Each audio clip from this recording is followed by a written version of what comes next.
Hi, folks. Welcome to another episode of Film Study. This is Ken McCusick, and it's time for this week's Know Your Foe episode. Our guest this week is Ryan Edwards, who covers the Broncos. Ryan, thanks for joining me. Thanks for having me on. Appreciate it.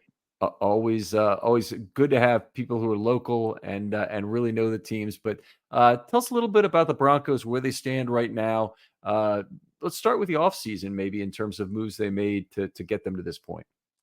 Well, the biggest one obviously was moving on from Russell Wilson, and a lot of moves can be traced from that, including moving on from Justin Simmons and his pretty large salary cap hit, and eventually he signed with the Atlanta Falcons. When you're making a decision like that, especially with a quarterback that you're going to have 85 million in dead cap, it's certainly going to impact everything. Your free agency moves is going to impact your draft. I mean, really kind of down the line.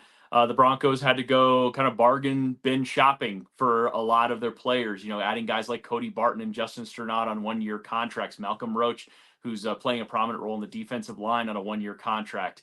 I mean, that's what you're gonna have to go sort of spot duty with everything. Brandon Jones, who's their starting safety, was kind of their marquee signing, and even he was only a couple year contract with the team, and he's sort of replacing Justin Simmons. And actually, I think the safety room ends up being a little bit better, but we can get into that in a bit. But I mean, in the end, that's what you got to do, and then you got to hit on your draft picks, right? I mean, the guys not only you drafted last year, but then you're going to hit on the draft picks you had in this draft, including your quarterback has to be one that can play right away, more or less. They did make a move like a day before the draft to add Zach Wilson in a trade with the Jets to just sort of bolster the room because. I mean, they had Jarrett Stidham here on a 2-year deal. He's on the second year of that contract, but the room by itself wasn't enough, obviously. So you thought, hey, we'll add somebody here that maybe is a bit of an upside swing. Maybe if everything clicks, we see that in the NFL from time to time. And then you're going to draft somebody, and they end up staying pat at number 12 and taking Bo Nix with their first pick. And it's been a steady progression for him. Not every game's been pretty, but he certainly is building on what was his best performance this last week, albeit against the Carolina Panthers. He's looked a lot more in command, and yeah, I mean, I said a lot of the moves this offseason really kind of stemmed from that decision and what they were going to do there. They decided to go continuity with the coaching staff. They only player coaches that left were guys that were left over from previous regimes. Everybody else that was hired with Sean Payton, including the coordinators, they all stuck around. They added some more familiar names like Pete Carmichael from the former Saints OC to the coaching staff as more of an advisory role. But yeah, I mean, the Broncos kind of knew that they had a bit of a plan here with Sean Payton over these 2 years. They knew that I guess they knew at some point they were going to move on from Russell Wilson, and everything from there has been built off that move. Now, Bo Nix was the 6th quarterback taken with the 12th pick, right? Correct. It should have worked out for the Ravens. They were obviously hoping for a big run on quarterbacks, and it still didn't leave the left tackles that they really needed available towards the end of the first round. But how did the rest of the draft work out for the Broncos? Pretty good. I mean, so far, right? I mean, they didn't have a second rounder, which obviously stung a little bit. But then they got Jonah Ellis in the 3rd round, and he's an edge rusher out of Utah, and he's so far been really nice. I mean, he's not a starter because they're already pretty good at the starter position as far as their outside edge rushers. But adding Jonah Ellis out of Utah was a guy that had, I think, 12 and a half sacks in his final year there. He just gets up the field in a hurry, and he's so far sort of hit the ground running. He's already got 2 sacks for the Broncos to start off his young career, so that's been nice. Audric Estime is a running back they added. You haven't seen a ton of him. He got hurt in the first game. He went on IR. He just came off. He's had a couple of fumbles. I think that they're just bringing him along because the plan all along was Javonte Williams, Jaleel McLaughlin at running back, and then Audric was going to be kind of the third back in the rotation. Certainly a short yardage guy. I mean, he was that at Notre Dame, and he looks pretty good doing that role. But you just one of those deals you want to kind of see how he does in the NFL. And so far, it's been fumble issues, and so and the Broncos are one of the worst teams in the NFL right now. They're 31st in fumbling. They have 7 fumbles in the season, so he's got 2 of them. So that's something that they obviously need to continue to work on. For the rest of the rookie class, I mean, they added Troy Franklin. They traded up in the 4th round to go get him. And he's had, again, mixed results. He had a nice performance against the Saints a couple of weeks ago, but overall, I think for Troy Franklin, he had a lot of drop issues in training camp. It's been a bit of an uphill climb for him to get on field snaps. He's been active for the games, for the most part, and he's out there, but he had another drop this last week, so that's something that they're just going to kind of continue to work through with him. But the good news for them as far as rookie wide receivers is Devon Vele, who they drafted in the 7th round, has been a bit of a revelation for him, at least through training camp and through the early parts of the season when he's available and healthy. He get a rib injury in the first game. He had caught 8 passes versus the Seattle Seahawks in his debut, and ended up picking up a rib injury. They sort of brought him along. They didn't put him on IR. They just brought him along slowly, brought him back last couple of weeks, and he's made some key contributions in the receiving game. But overall, I mean, yeah, it's a group that they kind of needed a few of these guys to be able to contribute early. I don't think they need any of these guys to be all pros or pro bowlers or anything like that. They certainly want the quarterback to produce right away, since they did name him Right. the starter and a captain. But for the most part, I think that the rookie class is kind of fallen in line for the most, like with what you'd expect. So we've seen a fair number of lists of recently drafted quarterbacks. The 21 to 23 group, in fact, very poor in terms of what it's produced, and to have the 24 group already looks pretty terrific in terms of what they're doing off the bat. Drake May is struggling a little bit, but the 1 and 2 with Daniels and Williams are looking really good, and Penix has not played yet, at least No, much, right? So no, Nix is the other guy then that's really doing it. So anyway, and McCarthy has not played either, right? right. He's Okay, hurt. okay. All right. Well, tell us a little bit about Bo Nix in terms of what he brings to the table in terms of strengths and what he presents in terms of weaknesses.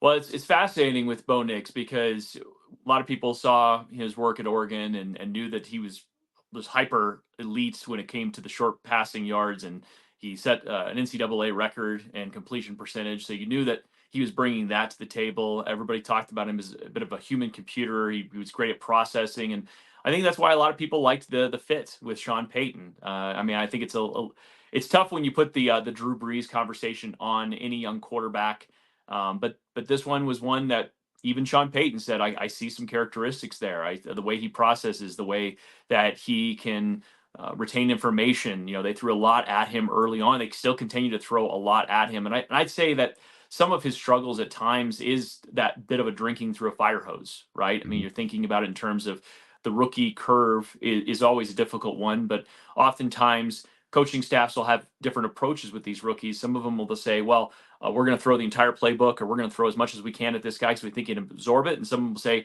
you know what, we're just going to tailor this thing as close to college as we can to help them out. I'm not saying that's exactly what's happened with Jaden Daniels and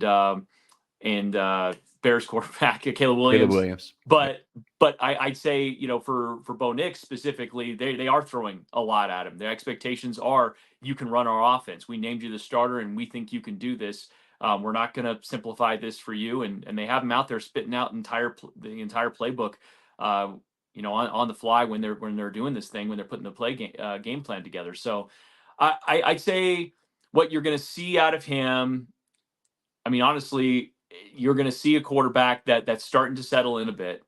We saw that this last week. His much better pocket command. Again, it was against the Carolina Panthers. But then the other side of that, you certainly want to know if he can operate from the pocket consistently, because he's really only had a couple of games of doing that.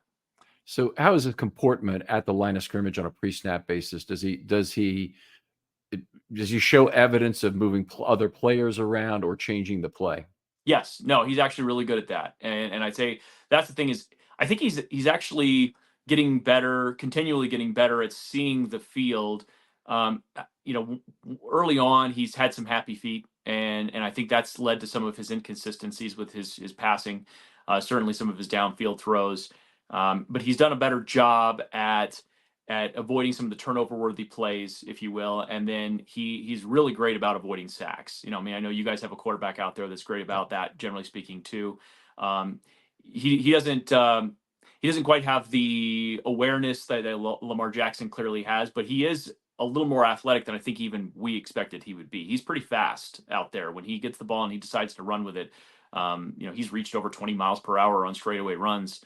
And again, that's not something that I think a lot of us scouting him at Oregon saw. I mean, we knew he could move, but it's one thing to be able to move, and it's another thing to be able to actually use that as a bit of a weapon. And we've seen that at times as he's sort of learning the game and learning the speed of the game. He's done a really good job avoiding sacks, avoiding negative plays where he can. He's only thrown 5 interceptions on the season, and 4 of them were the first 2 games. So he's really curtailed the turnover worthy plays. He's really avoided sacks. They're one of the best teams in the NFL at avoiding sacks. And like I said, I think he's starting to see the field a little bit better. He's starting to settle in and recognize that what decisions he's going to make with throwing the ball have to start with his feet. And the coaching staff made an interesting comment last week when they were asked about that. They said we're trying to be careful and to overcoach his feet. And I thought that was an interesting point because you're coaching him up on so many other things, including Right. the playbook, including what he needs to be looking at with his eyes. And I think he's doing a pretty good job of that. But the problem is it's not always connected to his feet. And so they're sort of taking this in pieces. Like instead of like, hey, we get into the film session and here's all the things you did wrong. It's like, all right, well let's start with the things that we can build on and we continue to work. Because make no mistake about it, some people have said that thought this year was really supposed to be a development year for Bo Nix, and it is. But they want to win games, right? This isn't just showing up to the NFL with the expectation of being a bad team and getting a high draft pick next year because it's all about development. They came in with the anticipation to win games this year, and I think that's what we're seeing. Yeah, oh, they're certainly in the playoff hunt, and it's a wide open AFC in terms of what's going on right now. Let's move on. Let's talk about the state of the offensive line. Just take us across left to right, if you would. Yeah, so you're going to start with Garrett Bowles, who's really the stalwart of the offensive line. He's been the guy that was, I mean, one of the few first round picks besides Pat Surtain that just got an extension. He was like the only one for the longest time. I mean, John Elway's drafts, he just missed on first round picks left and right. Guys were not getting extended. He's the only guy that really kind of has stood the test of time from the previous regime. In fact, I think he's the only guy left over from that regime. He's in the final year of his contract, so we'll kind of see what they decide to do with there. But he's a pretty solid left tackle. He's not going to be listed as one of the elite guys in the league, but he's a pretty solid left tackle. Stays healthy and reliable, and as you know, availability is sometimes the most important thing in the NFL. So that's pretty good. And they brought in a guy you guys are familiar with, Ben Powers. He's our left guard, and this is his second year in the system. And again, I think the continuity has really helped him out. Certainly, he knows what it's like to move forward, right? When you're in run block, you guys do a lot of that out there in Baltimore. But here with Sean Payton, you got to you got to be good in pass pro. So it was an interesting decision between him and our right tackle Mike McGlinchey, who are both really elite run blocking offensive linemen. When the Broncos decided to make them a priority ad last year in free agency, there was a bit of like, okay, well, we're going to run the ball this year. I mean, that's what we're telling everybody. We're going to run the ball, and Russell Wilson's dropping back just as much as almost anybody. And Bo Nix is one of the top quarterbacks in the league at pass attempts. So you brought in 2 run blocking offensive linemen, and you want to pass the hell out of the ball. So it's a fascinating sort of juxtaposition.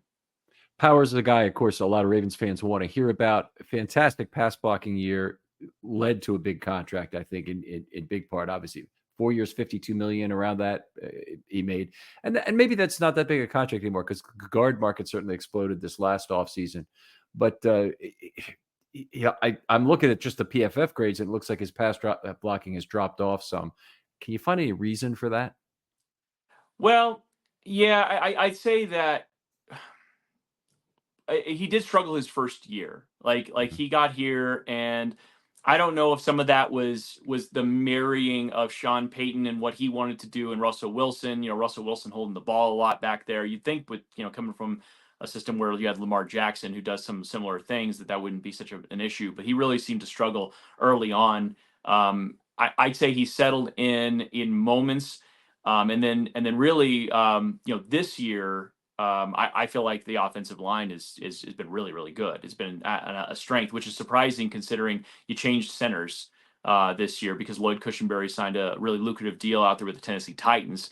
So and then actually they're on their backup center now because Luke Wattenberg, who won the job out of camp, is on IR.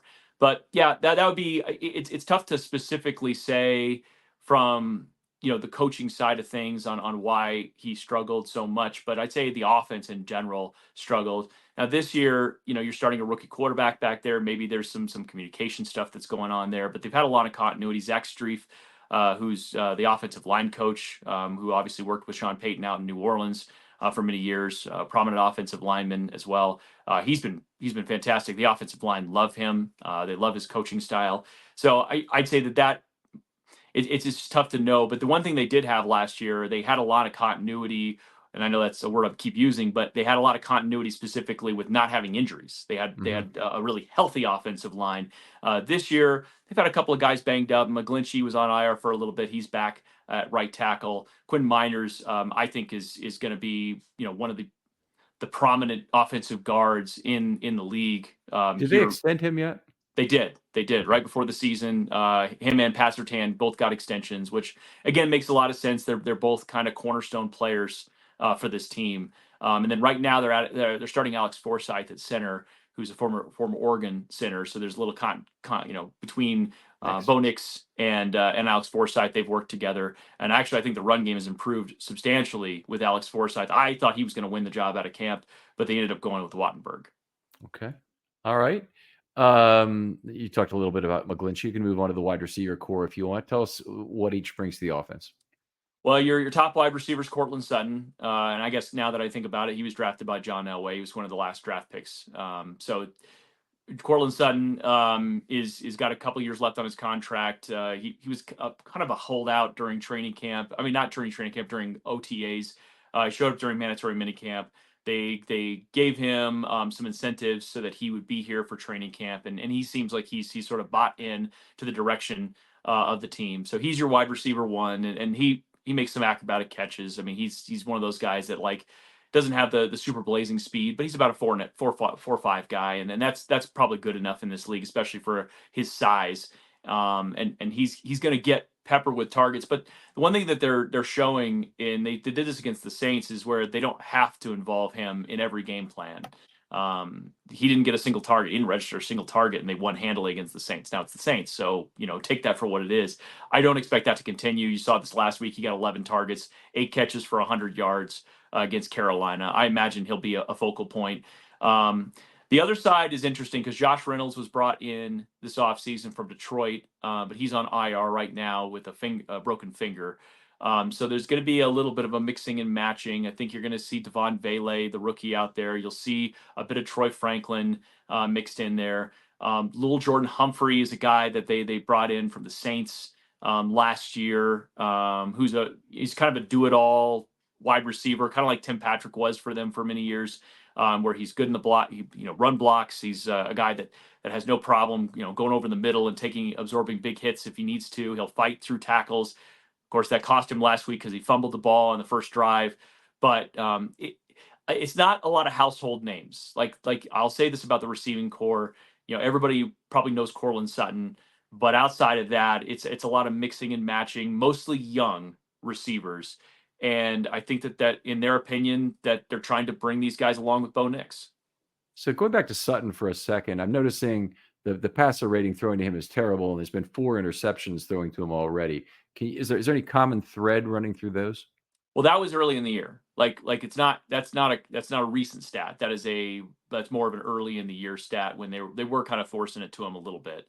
And I say that's probably part of it is there was just an intention of, okay, well, this is our wide receiver one. We gotta pepper him with targets. He's our best weapon, and it makes sense. I mean, he really is. He's the most consistent guy in the receiving core. But I think as the offense has sort of evolved and the offense has gotten a little bit more consistency built in, and feeling as though they kind of know what they're trying to be a little more. They haven't gone away from Sutton, but they're not forcing it. And I think that's an important sort of distinction between that conversation. But those interceptions were all early in the year. I mean, again, he threw 4 interceptions through the first 2 games, and he's only thrown one since. So I'd say a lot of that issue has sort of been changed. Okay. All right. I'm sorry I interrupted you. You're done with the receivers and possibly the tight ends if you want to move on to them. Yeah, I mean, as far as the receivers go, I'm just trying to think of who else might sort of be in the mix. They got Marvin Mims. Now, Marvin Mims is an interesting conversation Mhm. because he is a Pro Bowl returner. He was a Pro Bowl as a rookie, as a returner. When the Broncos moved on from Jerry Jeudy, another off-season move that was a significant one for them, uh, the expectation and basically the Broncos told us that Marvin Mims was going to be the next guy up, and he really struggled in training camp, had some drops, and he's just seemingly been in the doghouse, which is remarkable because he's one of the fastest guys on the field. You'll see him in some jet sweeps. They'll find some ways to get him the ball, maybe in some space opportunities. He definitely is going to kind of push the ball down the field to stretch out the defense. He'll run some of those deep routes. They haven't really connected on any of them, but that doesn't mean they're not going to try. But yeah, Marvin Mims has been a real fascinating discussion point here in Denver over the last couple of years because you see the explosive nature of what he can do. You know, he had over 100 yards receiving against the Commanders last year, and was the only receiver for the entire season that had over 100 yards receiving, and he did it in one half of football. And then he kind of never saw the field like really much at all. And you know, we reasoned away as well. Jerry Jeudy kind of plays that role, but then you fast forward to this year, and you're like, okay, it should be Marvin Mims out there as the opposite wide receiver of Cortland Sutton, and it just hasn't been the case. Like I said, he'll see the field, he'll be the returner, but he's not a focal point of the offense. So we'll see He's got how a that works out. got a very high A dot, which is around Yeah. 17.1. You mentioned there's been some gadget plays as well. If he's taking some jet sweeps and whatnot, is it jet tosses or jet sweeps? Obviously, it's jet tosses that can really reduce your A dot pretty quickly. Wide receiver screens, does he do any of that? Yeah, he did. He got one last week, in fact. So yeah, he's you get him on some screens, you get him on some reverses, some jet sweeps. I mean, you're gonna see all of that. I mean, he's not quite like Zay Flowers, right? But you see when Mhm, you watch the Baltimore Ravens, you see Zay Flowers running around on the field, running back and forth and testing out whether you're in man and zone, and mhm. he's going to be kind of that guy. The Broncos don't use a ton of pre-snap, but when they do, that's kind of the guy that ends up being him and Troy Franklin, and they're the two fastest receivers, so it makes sense. Those are the two guys that will get those opportunities. And again, I think there's a lot of talent. He showed a lot of talent at Oklahoma. He was the very first draft pick for Sean Payton when he was here.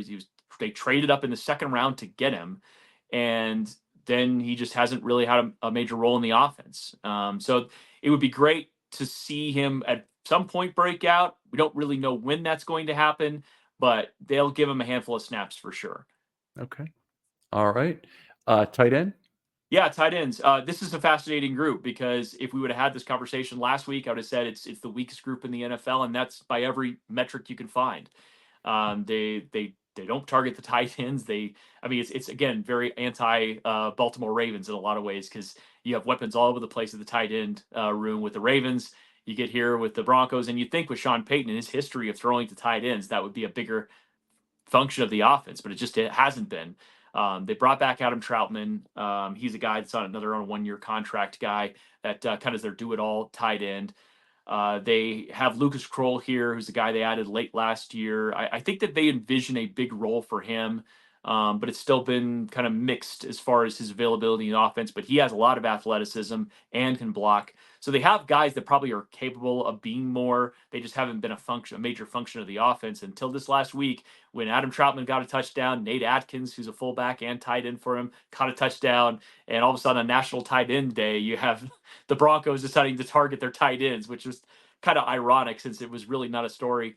And the other tight end, which is the more fascinating conversation, kind of like Marvin Mims, is Greg Dulcich, who was drafted in the third round a couple of years ago out of UCLA. And boy, you're talking about like the prototypical mismatched tight end that has the speed, has the catch radius, has everything you could want. Maybe he's still developing as a blocker, but you'd say, hey man, as an offensive weapon, I mean, he flashed in his first year as a rookie. He had some big time plays for an offense that ultimately was really not very good.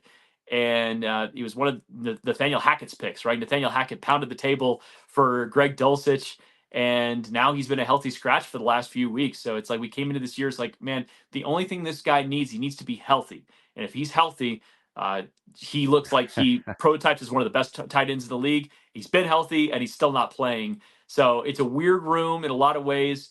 I was excited to see them finally utilizing that room this last week, but there's not a lot of guys that scare you unless they decide to activate Dulcich. But once again, when he's in the game, he's probably not blocking. He's going to be out in route.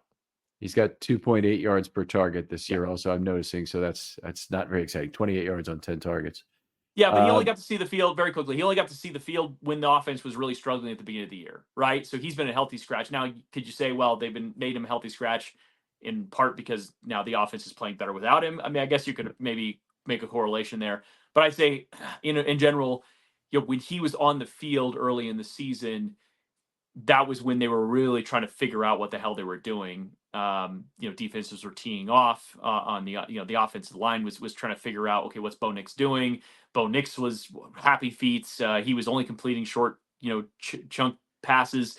In the end, I'd say that if he was inserted back into the lineup now, he'd probably find his footing in a better spot. But once again, the coaching staff has not deemed that ready. Okay. All right. Fair enough.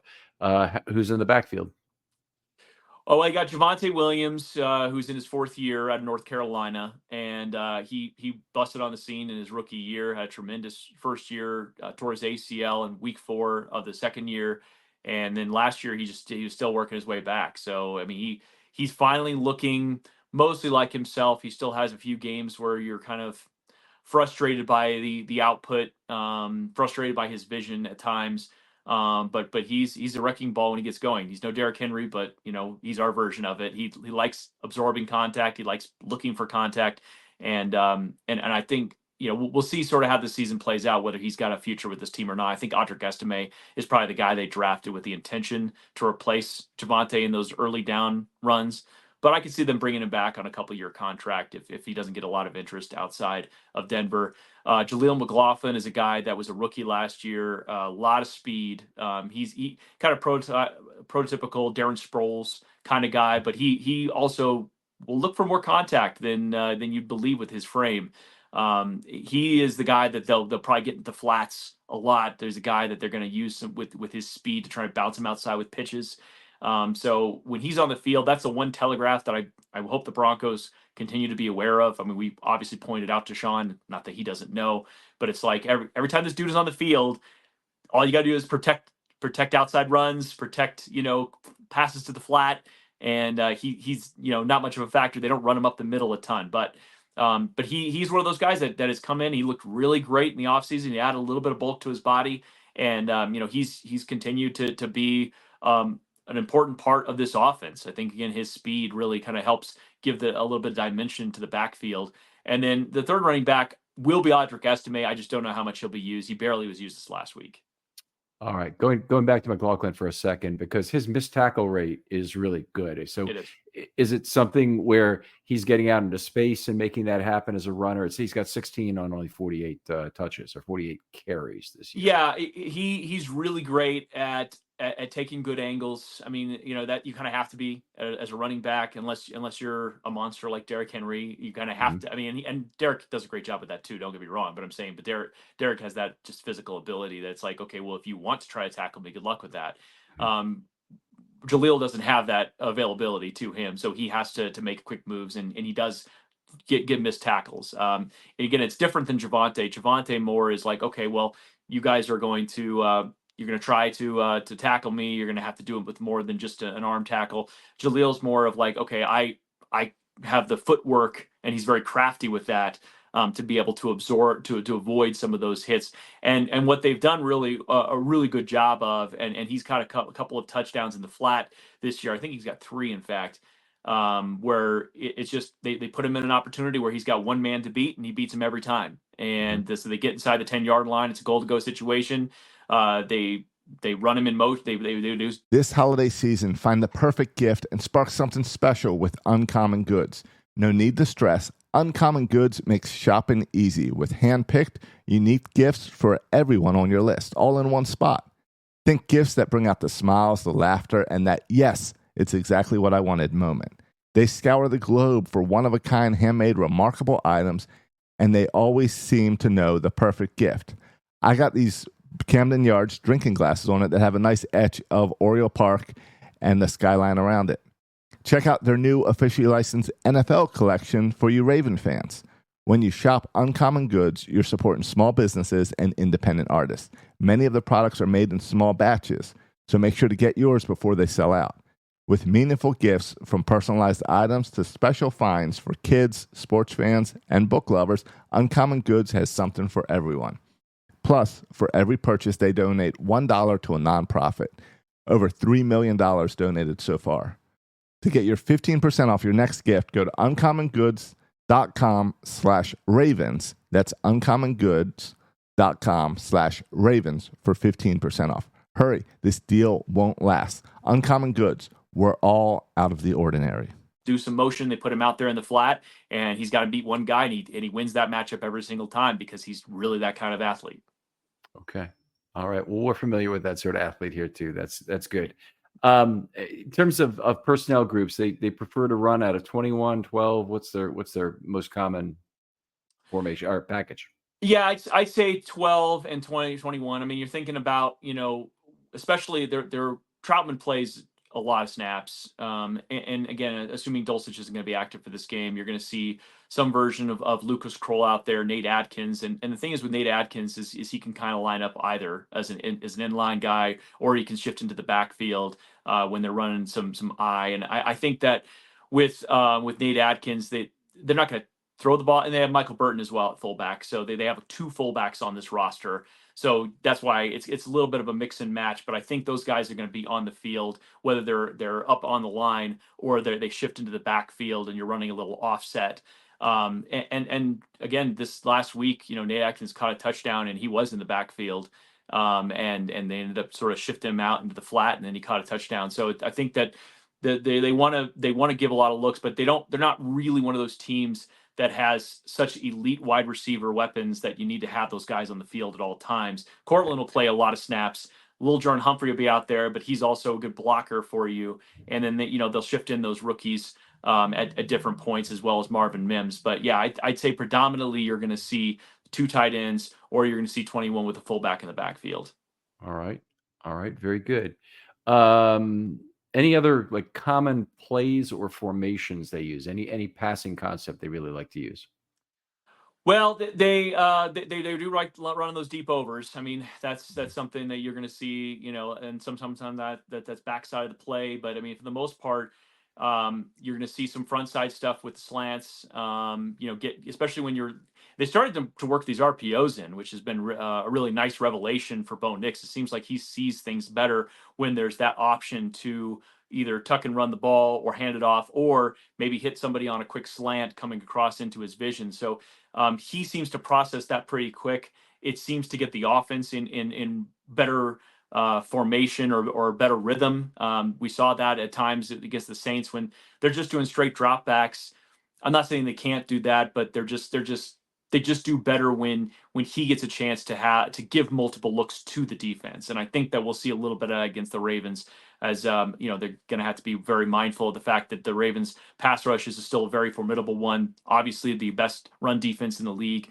That's going to be fascinating for me because it's a team that does want to run the ball. I know that Sean Payton has visions of the Saints offense with Drew Brees where you're just, flinging all over the yard. But the fact is he still has a rookie quarterback back there that needs a little bit of a commitment to the run, especially if you're going to be able to set up some play action opportunities later on. They're starting to do a lot more boots. That's something that we're building in.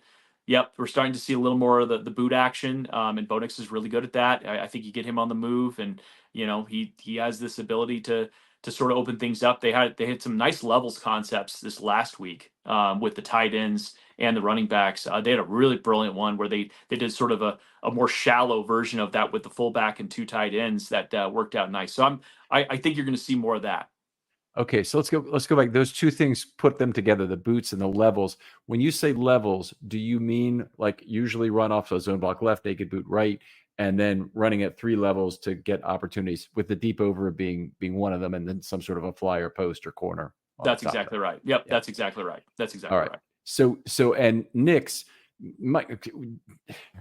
watching 2 different quarterbacks run this in Baltimore.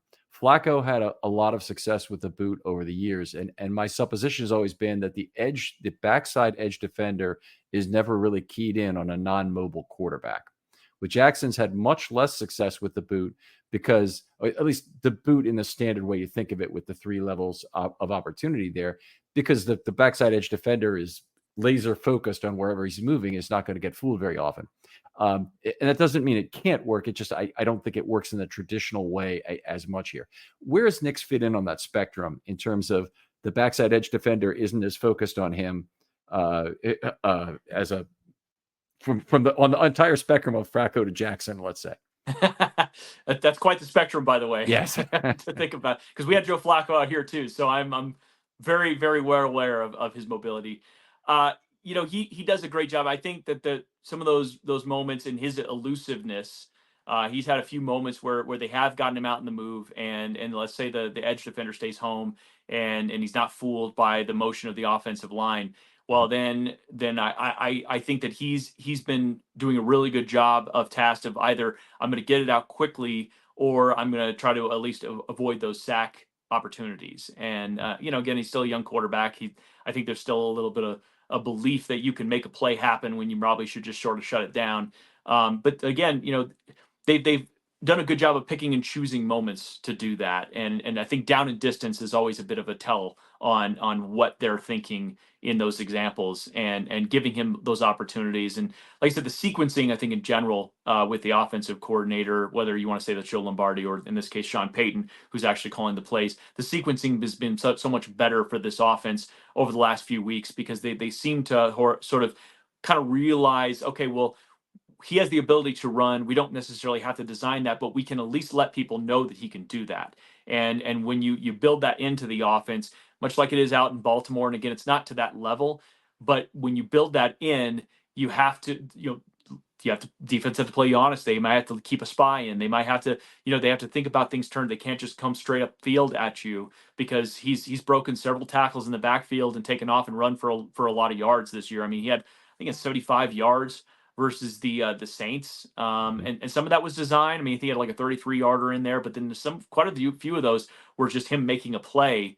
And it's one of those deals like he'll make a couple of reads, and if it's not there, he's going to take off. But they've been doing such a good job of giving him looks that are easily palatable. And he, what I've really enjoyed about at least the last 2 weeks, especially on some of those levels concepts, is that he's not just taking the short guy who looks open. And oftentimes you'll see that with defenses where they just assume you're going to go short, especially when you're Bo Nix. And that's what we've seen on tape. But he's been taking the intermediate and even sometimes deeper shots down the field because some of those are coming open because the defenses are playing up to the flats because they should, as they should. I mean, this is what's on tape. So they're playing up to the short route and they're baiting him into the short route, which will end up being a 2 or 3 yard gain. And he's been taking that thinking, hey, a positive game is a positive game. But the reality is they're now pushing him to do more. And so that's something that has been a nice facet to this offense. All right. Very cool. Very detailed description of the offense. Let's flip it over to the defensive side. I always like to start off with what's their most common pass defense look in more obvious passing downs. Are they a committed nickel? Do they move to a dime? What do they do? Yeah, I mean, I think the way they view their defense, I mean, Vance Joseph obviously is going to blitz like crazy, and he's got he likes to blitz those DBs, right? So he'll have guys like Jaquan McMillan on the field, who's their nickel, and he'll pre-play, I don't know, 75, 80% of the snaps. So if you want to say that's their base, that's probably about right, with Jaquan McMillan as the nickel. Their two cornerbacks, Pat Surtain and Riley Moss, are playing at an unbelievable level so far this year. But whatever metric you want to look at, they've been really good. Brandon Jones, their safety. We'll see if PJ Locke, he was out this last week with a thumb injury. We'll see if he can play. Devon Keys, the other safety that will play prominently at safety. But yeah, I'd say mostly they're going to be in nickel. You'll see some dime looks, but they're really blitz heavy. They like to be able. I mean, they're second in the league right now in blitz rate at 36.5.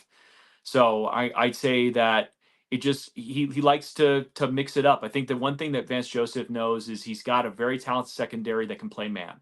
And if your secondary can man up against most teams' receivers, and they believe that, then that gives you some opportunities with your defensive line and your edge rushers to really get after the quarterback. And so they find unique ways to either blitz the inside linebacker, Justin Sternad, who's was more of a special teams guy, has been coming on a lot of blitzes, and he just has this knack for finding these creases and getting upfield in a hurry. That mixed with Cody Barton, who's kind of their every down inside linebacker, who had a real big game against the Saints, but is just sort of a steadying force out there. yeah, they're just fine. They find different ways to bring guys in sort of unique ways. But to answer your question, long-winded, their base is probably nickel. Okay, so Barton is the green dot wearer, or is that a safety? Yes, it's Okay. Barton. And let's start at the defensive line then, and take us across in terms of who's playing well. Yeah, I mean the defensive line last year was very clearly a weakness, and they knew that, and they knew going into this offseason, even shopping in the bargain bin, they were going to have to improve it. So they traded for John Franklin Myers for the Jets, and he's been fantastic. Maybe not so much in the box score stats, but setting up guys like Zach Allen. He's been wonderful for the defensive line. Zach Allen's in his second year. He was with Arizona a couple of years ago with Vance Joseph. He's had just a remarkable year. He's leading the NFL as defensive tackle in pressures, which is not something I would have had on my bingo card coming into the year. Yeah, there you Uh, go. I think he's a good player. Like I've always thought he's a good player. I just think he was that player. I don't think the rest of the league thought he'd be that player, or else he would have obviously earned a lot more money on the open market and free agency. In fact, a lot of Broncos fans thought they should have kept Draymond Jones, who ended up going to Seattle. But they decided to go with Zach Allen, and he's been better to this point. So John Franklin Myers, Zach Allen, DJ Jones, a guy they acquired in free agency a few years ago from the 49ers. He's been just as steady as they come. And then they added Malcolm Roach this offseason from the New Orleans Saints on a 1-year contract. And that group has been really good. I mean, they're obviously better against the run than they were last year. They were the worst run defense, so I guess nowhere to go but up. They've been better against the run. They've had a couple of tough games earlier in the year, especially like the first game against the Seahawks.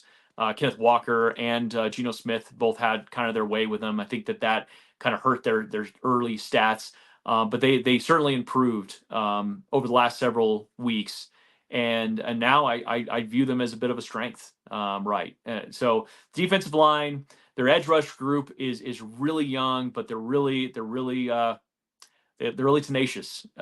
Nick Benito's on a 6-game streak of getting a sack, which is tied a franchise record. It's remarkable to see that. You've got Baron Browning, a little bit more of a part-time role. I think he might be on the trade block. We'll see if he.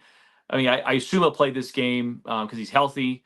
But that's a guy that's kind of being rumored in possible trades. The other edge position, I talked about Jonah Ellis earlier, who's going to get some opportunities, and Jonathan Cooper is a rock solid. Going to get you 5, 6, 7 sacks every single season, and I think they're going to extend him at some point. So go back to Zach Allen for a second, because okay, does he line up more on the edge as uncovered player, or a 5? Where does he line up most of the time?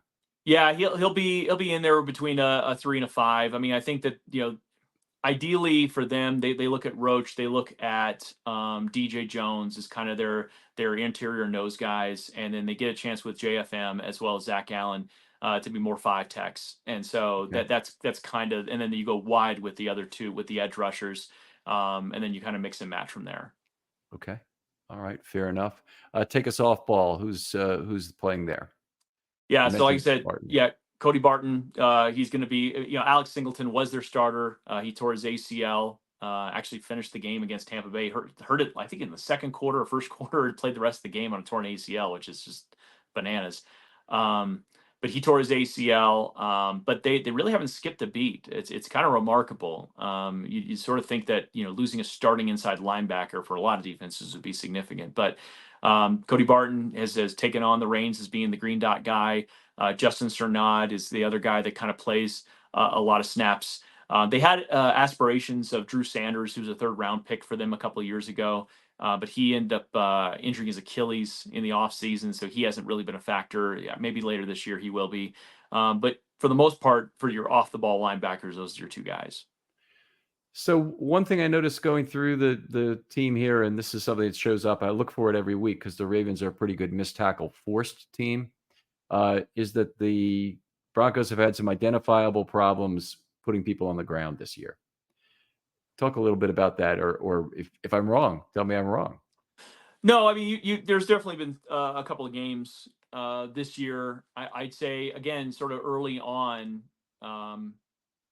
that was a bit of a problem for sure. And if they end up losing this game, which again, there's a multitude of reasons why they could, because of how talented that Ravens offense is, that will probably be one of the reasons. You got to be able to not only stay with these receivers and obviously what Derrick Henry does to every NFL defense, but you've got to be able to get these guys on the ground quickly. And yeah, I'd say there's a little bit of that. I don't that isn't a big talking topic here in Denver so much about like as a worry for this defense. I think because they do so many other things well, and they don't get beat a lot. I mean, when they do have their games. I mean, obviously last year everybody remembers the Miami Dolphins game, but they sort of have tried to put that as far away in the rearview mirror as possible.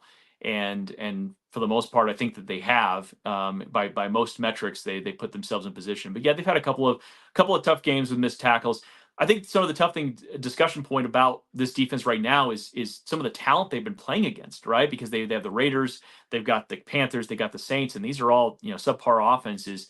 So I think a lot of people here are like, okay, well, it's one thing to beat up on bad teams that are regarded as bad teams in the NFL. It's another thing to face some of the elite offenses. Now, they were very good against Tampa Bay, defensively, especially, right? Offense, they did a good job, but the defense was locked down on Tampa Bay. They were okay against. I'm trying to think early on. I mean, the Steelers game was kind of a tough game, I think, for the defense at points. The Chargers game especially was really tough for the defense. That's probably the game where a lot of those missed tackles came up, because I remember them having a lot of broken tackles against the LA Chargers a few weeks ago. So this would be an interesting test, because a lot of people are wondering really about the overall talent of this defense right now, because they've been sort of feasting on some of these bad offenses. All right, take us through the secondary. You mentioned you talked about both corners very briefly earlier, but take us through the four there, or five. Yeah, I mean, you got an all-pro there, Pat Surtain. A lot of people were wondering, and he got an extension, justifiably. He's one of the best young corners in the NFL, and he's got 3 interceptions on the season. He continues to be just a monster back there. Very, very special, as you guys know. I mean, it'll be fascinating. They've had him shadowing once this year. So he's traveling. He's traveling a lot more. Yeah. I don't know if he'll travel the whole game. Say if it's, for argument's sake, Zay Flowers is the number one. I don't know if he'll travel with him as much as Zay runs around, but I'm fascinated to watch that matchup specifically.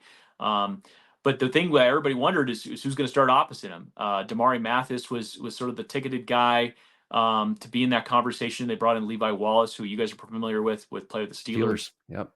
So we thought there'd be a little bit of competition, but Riley Moss, the Broncos traded up into the 3rd round last year to draft him out of Iowa. And he's a white cornerback, and people have all the jokes that they want to have about a white cornerback playing in the NFL. And honestly, when people heard that was going to be the starting cornerback, people didn't believe it. Like, how could the Broncos do this to themselves? They're putting themselves in such a bad situation. You just know for a fact that it's going to be all the targets are going to go to him. But he has been an unbelievable player for the Broncos. He's been so good, and even the receptions he gives up, they're not often being beat. He doesn't get beat often. He's in phase. He's attached. There's not really one of those like didn't know what was coming or looks like he doesn't belong out there. And the coaching staff just raved about him all off season about his instincts, his speed, and his speed is good. I mean, it's very impressive. So honestly, we're 8 weeks into the season. If you'd have told me that a very clear strength of this team would be the secondary before the season started, I probably would have been like, well, I mean, there's Surtain, but I don't know. I mean, and Jaquan McMillan had some flashes last year, but if you can't figure out your other cornerback and you got all these changes of safety, I just don't believe you. But now I look at it here and I'm saying, oh, they feel good that they can lock down dang near anybody. Again, speed will be an interesting thing to test this group out. Historically, the Ravens have had such a good job. They've done a good job at beating them. I remember when the Ravens were in town a few years ago, and Hollywood Brown got a deep completion on them, and I mean, they just had a really hard time handling the speed of the Ravens at that time. So that'll be an interesting matchup. But the cornerbacks, they feel really good about their group. They really do. And then the safeties, of course, like I said, Brandon Jones has allowed them to be a little more multiple than they were with Justin Simmons. Justin Simmons, very talented safety, certainly a free safety. But with Jones, they can move him up in the box. They can play him back. I mean, he just gives them so many other looks that they can do. And then PJ Locke, they just already have such a nice sort of group there. And then it seems like the one thing I'll give the defense credit for, and I'll give the front office credit for, is they'll have an injury here and there. They'll pick up an injury, but then they'll bring somebody in, and they just slot right in. They lost Alex Singleton for the year, and boy, you're thinking, great. The guy, the green dot guy. This is he's your leading tackler. Had over 100 tackles last several years. You're just great. How you gonna recreate that productivity? And they slot these guys in, and in some ways they get better. It's kind of remarkable. But even Devin Key last week, again, it was the Carolina Panthers. Didn't seem like he was out of position ever in there. So they've done a really good job with the front office finding guys to fill the roles when they need them. Okay. All right. Now you jogged my memory a little bit with the discussion of the long pass to Hollywood Brown. But that game, I believe, is the same one where the Broncos threw an interception with 3 seconds remaining, gave the ball back to the Ravens, and the Ravens were just short of 100-yard rushing game. Yep. And it's the same game. And so they ran the ball, and Fangio was very upset about it after the game. Yes, we now refer to that here as the Fangio line, by the way, the getting to 100 yards rushing in a game. But does that carry over at all to any of the players who might have been around at that time, or any of the coaching staff maybe who remembers that event? No. I mean, again, there's only a couple guys that were. I mean, Cortland Sutton and Garrett Bowles are probably the only guys that were here for that. They've the Fangio era, I don't think there are really any other guys otherwise that have made it through there. And I was there for that press conference with Vic, and he very, very much knew what he was about to say when he got up there and went off about John Harbaugh trying to that makes it worse, yards. Not better, by the way. No, I know. Hey, listen, man, we all kind of said, we also had a similar feeling about it. We're like, all right, man, I mean, it's the NFL, if you don't like it, stop it. Yeah. It's kind of like this last week with Carolina. They got grumpy at Sean Payton for running trick plays and whatever. And I'm like, man, I remember years of the New England Patriots running it up on everybody. And it's pro football. I mean, it's just what it is. Like, hey, there was still a lot of time left in the game. Do you want to kick long field goals at that point? It's like, no, the game is more or less over. We're running some plays out here, some stuff we worked on all week. If you don't like it, stop it. And that was kind of what I said at the time when Vic said that. I'm like, hey, man, you knew what they wanted to do. They had this streak going. If you don't like it, stop it. Like, they weren't going to just kneel on the ball just because you want them to. That doesn't make any sense. The other thing that I wanted to ask is, this has been a Ravens run game, which has caused some very strange things to happen with opponents. And I'll go back to the Tampa Bay game, which is just, Monday a week ago. They had 4.15 defensive backs per play, which basically means they're playing the base defense every single play, even on 3rd and long, some to try and stop the run. Never seen anything like it, by the way. Yeah. Not in recent years. I guess I'm wondering, how do you expect the Broncos to line up without that? Are we going to see a lot of 3-down linemen with 2 outside linebackers? Are we going to see extra men on the line? What do you expect? Yeah, I'm really fascinated. I've been watching some of the Ravens games last couple of days. Preparing for the show, preparing for the pregame and everything like that. And when you have an offense that rushes for 200 yards or averaging 200 yards a game, I mean, it's silly. I mean, that's such a dominant performance the Ravens are historic for, right? I mean, you know what they're going to try to do. I know that historically, for a quarterback like Lamar Jackson, there's been more of a mush rush. They're trying to contain and make sure he can't escape. But it seemed like, and at least watching the Browns this last week, they just kind of went after him, and they sort of try to shorten the clock of his ability to read the field, and that's a little bit of credit to him as a passer, and I think deservedly. He's obviously elite at that. But early on in his career, it was much more worry about his legs. Now you have to worry about both. But I'll be interested to see specifically how they do that. But considering, like I said, they're second in the NFL, 36.5% blitz rate in the NFL. I think Vance Joseph is going to try to do what the Browns did this last week, is really kind of shorten his clock and try to get him to have to process really, really quick. And they bring the blitzes from all over the place. He's really smart at some of the ways he disguises. He's not afraid, like a lot of the defensive coordinators that are kind of in their bag, to drop defensive linemen into coverage if they have to, just to confuse an offensive line about where the blitz is coming from. So I think Lamar's going to get a lot of different looks, and I'm fascinated to see how it looks for him. All right. Very good. Outstanding stuff, Ryan. I don't ask for score predictions on the show, but what I do like to do is ask the guest, give me one player on each side of the ball who you think matches up particularly well against the Ravens. That's a good question. Let's see. On the offensive side of the ball for the Broncos, again, the Ravens' pass defense has been the biggest suspect, right? Their secondary. So you kind of have to go a receiver. I'd really like to see Cortland Sutton kind of continue to build on what he's doing, but I think he's going to get a lot of attention this week. So I'm going to kind of go the other side. I think Devon Vele, again, sort of off the board conversation point here. I think Devon Vele is going to be a pretty heavy influence guy this week. Again, that's one of the things the Broncos are building, is that they say, well, hey, if you're going to really spend all your efforts taking away our major weapon, which is understandable, then we need some other guys to step up into a role. And every week it's a different guy. So I could quite literally just list all of it. Hey, maybe it's a Marvin Mims game. Marvin Mims is going to go off for 100 yards, and that wouldn't shock me, because that's what this offense is. Or maybe it's like last week, all of a sudden the tight ends are going to be the big story of the offense. So to be honest, your guess is as good as mine, but I'll throw a dart at the board and say Devon Vele. On the defensive side of the ball, I think Riley Moss is going to be that. Okay. That's going to be the guy I'm really fascinated to see. Everybody knows what Pat Surtain is. I'm going to see if he's going to be on Aguilar, if what matchup they're going to try to do, if they're going to put him on one of the tight ends. That's going to be fascinating. What was going to ask that about Surtain is that, you mentioned he'd been traveling, and sometimes that means you travel to the 2 or instead of, and Bateman is having a terrific year. He's at 12.1 yards per target. He's he's certainly a dangerous receiver. I was wondering if that seems to be, to me, for what I think of Surtain's skill set being, Bateman be more effective against him, because I don't think anybody is really effective in man coverage against Flowers. He's too sudden. Yeah. Bateman's a route runner, and Surtain is the guy who probably will not fall for the crappy pulls at the top of the stem, as opposed to some other corners might.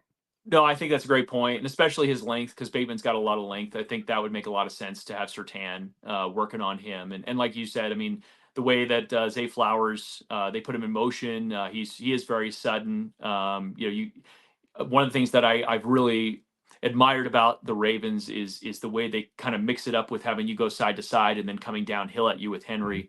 There's just so many ways you kind of have to guard against it. And oh, by the way, at any moment, Lamar Jackson will keep it and run it for 50 yards. I mean, that can happen at any time. So it'll be fascinating to see how the Ravens, knowing that the Broncos do want to get upfield at them, if they're going to try to get them to go side to side early, like the Browns last week, where the Ravens had them going side to side. It'll be interesting they try to do the same thing with the Broncos early on. All right. Outstanding stuff, Ryan. Very, very well done. Tell folks where they can find your work or contact you online if they want to talk football. I appreciate it. Yeah. R. Edwards Radio on Twitter is a good place to find me. I do afternoon drive on the flagship for the Broncos on KOA with Voice of the Broncos, Dave Logan, and Alfred Williams, 2-time champion. And then I do the pre and post game for the Broncos Radio Network. So you'll hear me on the pregame for KOA, and you'll hear me on the post game doing the react show all the way until the wee hours of the morning. All right. Outstanding stuff, Ryan. Really appreciate having you on. Other folks out there, if you want to be on a Film Study Short, hit me up. DMs are always open on Twitter. I want to hear your ideas, and otherwise, always appreciate your loyalty. Ryan, thanks again for coming on. Anytime. And we'll talk to you next time on Film Study.